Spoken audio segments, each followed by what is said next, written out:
Howard and Linda with RVDreams.com. We're full-time RVers and we love the water, so we carry 3 inflatable boats with us in our travels. Today we're going to demonstrate the Sea Eagle SE370 Sport Kayak. It's an entry-level boat from Sea Eagle and one we've had for a long time. So we're going to show you how much space it takes up. We're going to get it out, inflate it, get out on the water, and then bring it back in, pack it all up so you can see it all from start to finish. This was our first boat that we started out with.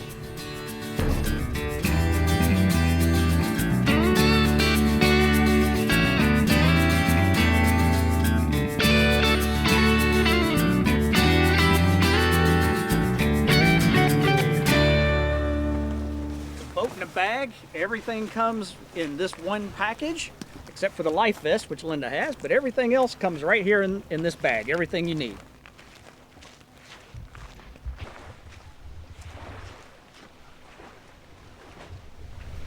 Okay, so here is our Sea Eagle SE370 Sport Kayak. It's an inflatable boat made by Sea Eagle. And we get ours from our friends Tim and Crystal Ryerson at inflatableBoatsForLess.com. So this is a boat in a bag package. So we'll start with our foot pump. We keep on top. Then we have 2 inflatable seats.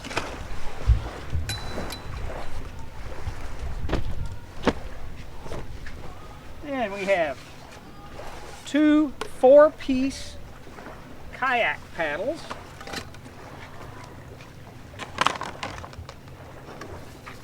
Break down really nicely and go in this bag. And then we have our boat hull. So Linda's gonna step on the bottom here, and I'm going to pull the hull out. Just like that. You can see on the bottom of the boat there are 2 small attached skegs that help in steering. Lay the boat out and unroll it.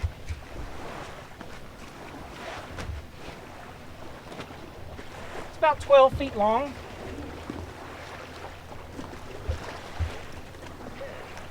Now this boat, they say it's a 3-person boat. It's really a 2-person. Even for 2 tall people, it's kind of small for that. But the carrying capacity is 650 pounds. Very, very durable boat, even for the entry level. Now Linda usually does the pumping. We use a foot pump to pump up the boat. She's getting that all ready to go. Okay. While you get While I get the valves, the one-way valves ready. So these are one-way valves, and they just screw in to the valve. And when you put air in there, you just pop this cap off. And then you put air into the valve and it won't come back out. So you don't have to worry about air sneaking out on you while you're pumping it up. So that's one on the spray skirt. But you have to be careful with cross-threading. Right, right. This boat has 2 valves on the spray skirts. And then it has 3 chambers of air. So it's got a floor and 2 side chambers. And again, we have the same type of valve. It's a one-way valve. We screw it in. Now you have to be very, very careful about cross-threading or mis-threading these valves. So while you're out there on the water, the boat's not likely to get punctured at all. But if you mis-thread these valves, then you can have a slow leak and find yourself with one chamber a little low.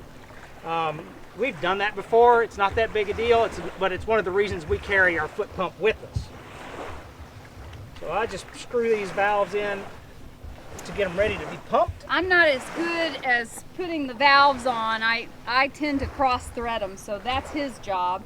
He tends to overinflate, so I do the pumping. So we've kind of found our jobs so that we don't screw things up.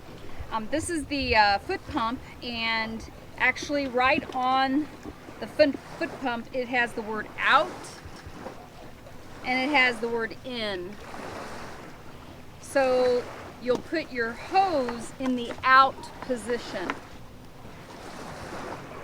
So the air, when you press, it's 2 ways. So when you press, and when it goes in, it's pumping air into the thing.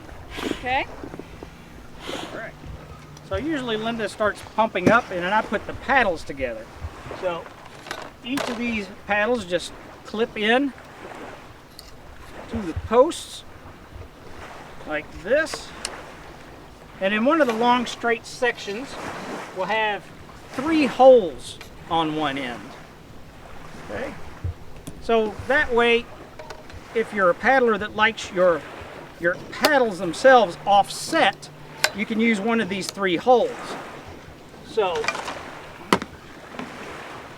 I can put this on,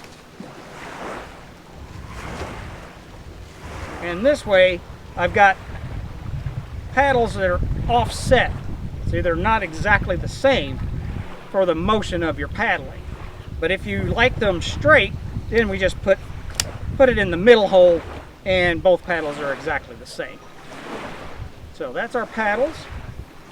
Again, I usually do that while Linda is inflating. The inflatable seats have the same type valves as the boat.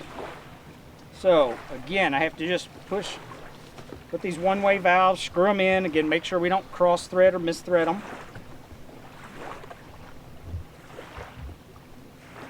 Get that in good and tight. Unscrew the little cap. And on these seats, there is a valve for the back and a valve for the seat itself. And we kind of like our seat not fully inflated, the seat bottom, so that we sit down a little more in the boat and don't feel like we're sitting so high up. We'll inflate the back almost full, but the bottom we don't inflate all the way, just so we're not sitting so up high. The connector slides into here. The same connector. See, there are multiple connectors on the pump, so we can use any of these valves. But it's the same one that goes for the boat valves on these seats.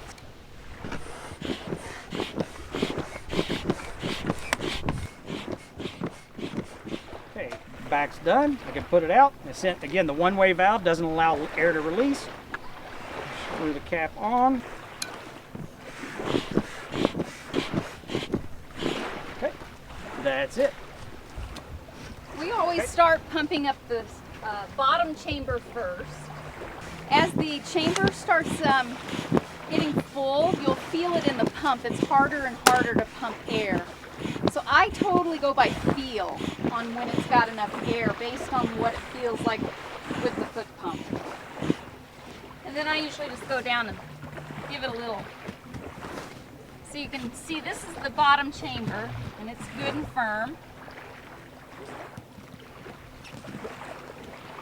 So when I take out that pump, no air comes out because it's one-way valves. So it's really nice. You're not having to worry about air getting out. Okay, chamber number 2.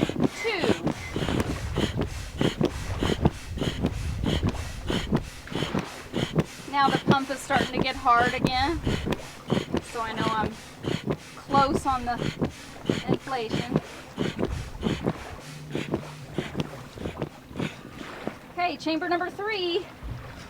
If you're new to this and you're not comfortable pumping these up to your level of feel, these boats come with a little plastic gauge, and there is an inflation indicator on the edge of the boat, on each chamber, that tells you put your gauge on this, and it'll tell you exactly when your inflation is correct. This boat is a 3-person boat with a 650-pound capacity.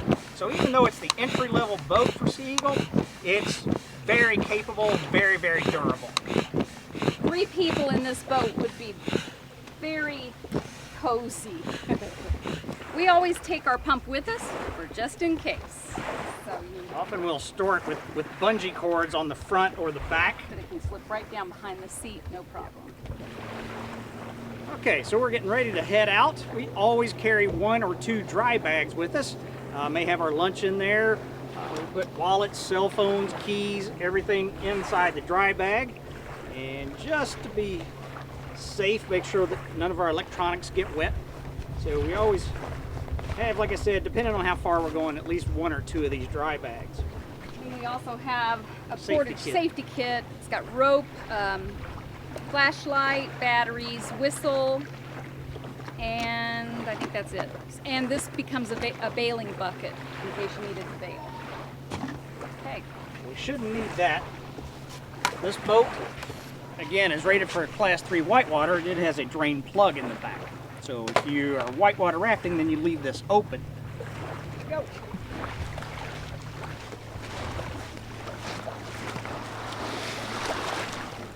Also on this boat, there are two little short skegs that help us steer it.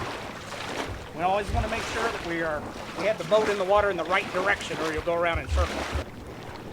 This is not a graceful thing. So I just kind of fall in.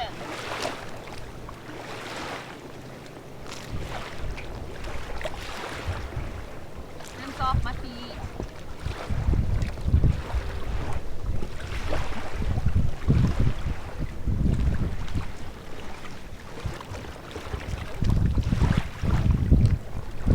As she said, not very graceful, but pretty easy to get in and out.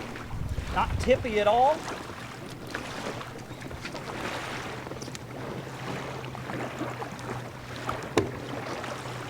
A lot of people worry about stability when they start asking us about these. They want to know if it's going to get a hole in it, which it won't. It's very, very durable. And again, it's not tippy at all.